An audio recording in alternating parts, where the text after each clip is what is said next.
ఓం నమః శివాయ. ఓం నమో నారాయణాయ. ఓం కర్మ నివారణ నరదృష్టి నివారణ కాళభైరవాయ నమో నమః. ఓం కాళకాలాయ విద్మహే కాళాతీతాయ ధీమహి తన్నో కాళభైరవ ప్రచోదయాత్. హరి ఓం.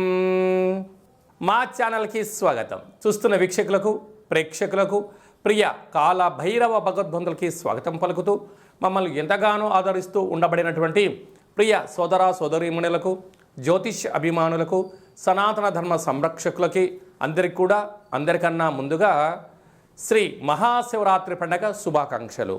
అంటే మన పెద్దవారు చెప్తుంటారు, ఏ రోజు మనం ఉపవాసం ఉండినా ఉండకపోయినా జన్మకో శివరాత్రి అంటూ ఉంటారు.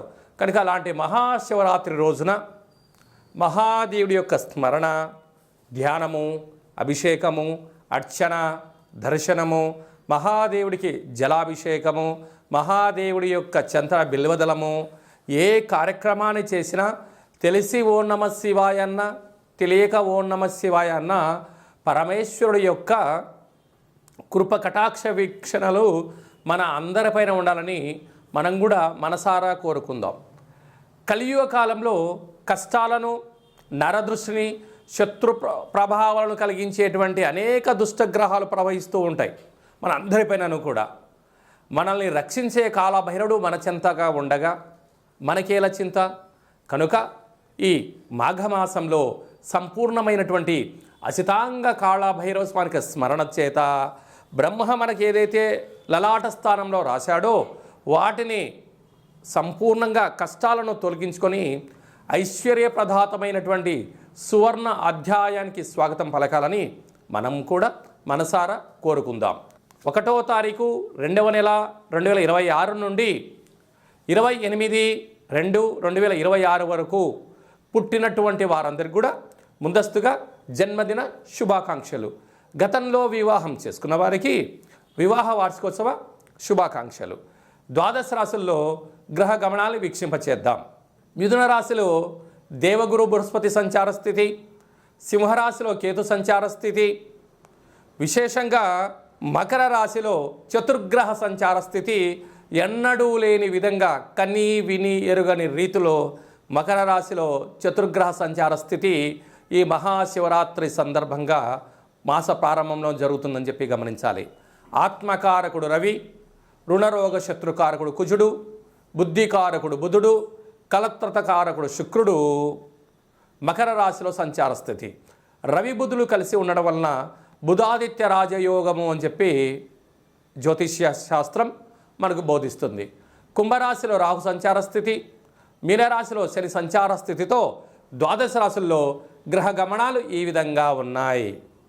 మేషరాశి వారికి మహాశివరాత్రి సందర్భంగా ఒకవైపు ఏలనాటి శని జరుగుతూ ఉండగా వచ్చినటువంటి శివరాత్రి పండుగ సందర్భంగా మహాదేవుడిని యొక్క పూజను ఎలా చేసుకోవాలి, శ్వేతార్క గణపతి భగవంతుడి యొక్క ధూప దీప నైవేద్యాల వలన ఎలాంటి ఐశ్వర్యం కలుగుతుందో, ఈ జాతకంలో ఉండబడినటువంటి దోషం ఎలా తొలగించుకొని ఐశ్వర్యం ఎలా పొందాలో ఈ వీడియోలో సవివరంగా సంపూర్ణంగా తెలుసుకుందాం. మేషరాశిలో ఏ నక్షత్రాలు వస్తాయనగా అశ్విని నక్షత్రంలోని 4 పాదాలు, భరణి నక్షత్రంలోని 4 పాదాలు, కృతికా నక్షత్రంలోని 1 పాదం కలిపితే మేషరాశి. రాశాధిపతి కుజభగవానుడు. వీరికి తృతీయంలో గురు సంచార స్థితి, పంచమంలో కేతు సంచార స్థితి, ఎన్నడూ లేని విధంగా దశమంలో అంటే రాజ్య, వృత్తి, ఉద్యోగ, వ్యాపార, రాజకీయ, సేవారంగ కార్యక్రమాలలో విశేషంగా 4 గ్రహాలను చతుర్గ్రహ కూటమి అంటారు.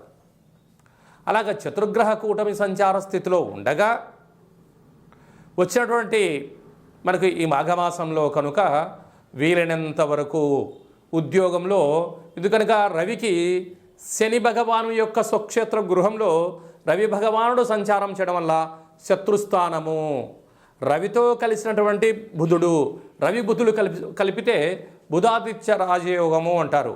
కనుక దయచేసి మేషరాశి జాతకులు ప్రభుత్వపు ఉద్యోగస్తులతో చాలా జాగ్రత్తగా ఉండాలా అని చెప్పి జ్యోతిర్విజ్ఞానం తెలియజేస్తుంది. పోలీస్ శాఖ, రక్షణ శాఖ, న్యాయ శాఖలతో దయచేసి గొడవ పడొద్దు. ప్రభుత్వ ఉద్యోగంలో ఉండబడిన వారు మౌనమే శరణ్యము. అలాగనే ప్రైవేట్ రంగాలుగా ఉండబడిన వారు వీలైతే సెలవు తీసుకొని ఒక 2 రోజులు ఇంట్లో ఉండినంత మాత్రాన ఏమీ మునిగదు. లేకపోతే ఆవేశానికి వెళ్ళినా అనర్థానికి దారితీయడం, ఉద్యోగం పోగొట్టుకోవడం, మానసిక అశాంతి, ట్రాన్స్ఫర్స్ అవ్వడం, అనేక రకాలుగా ఇబ్బందికి గురయ్యే పరిస్థితి ఉంటుంది.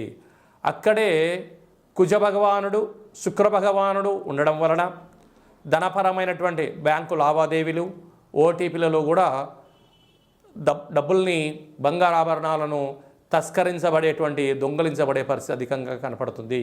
తస్మాత్ జాగ్రత్త.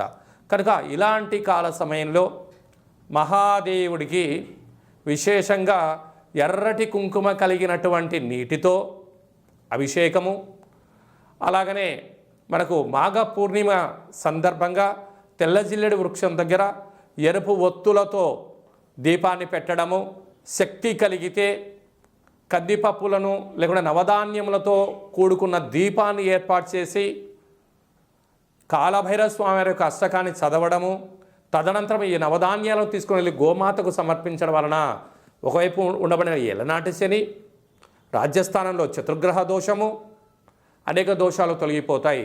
అలాగనే మహాశివరాత్రి సందర్భంగా మహాదేవుడికి ఒక 5 రకములు కలిగినటువంటి పాలు, పెరుగు, తేనె, నెయ్యి, చక్కెరతో కూడుకున్నటువంటి కొబ్బరి నీటితో కలిగినటువంటి అభిషేకం చేయడం వలన పంచభూతాత్మక శక్తి కలిగి దేహంలో ఉండబడినటువంటి మహాదేవుడి యొక్క ఆశీర్వాదం కలిగి అనుకున్నటువంటి అన్నీ కలుగుతాయని చెప్పి గమనించగలగాలి.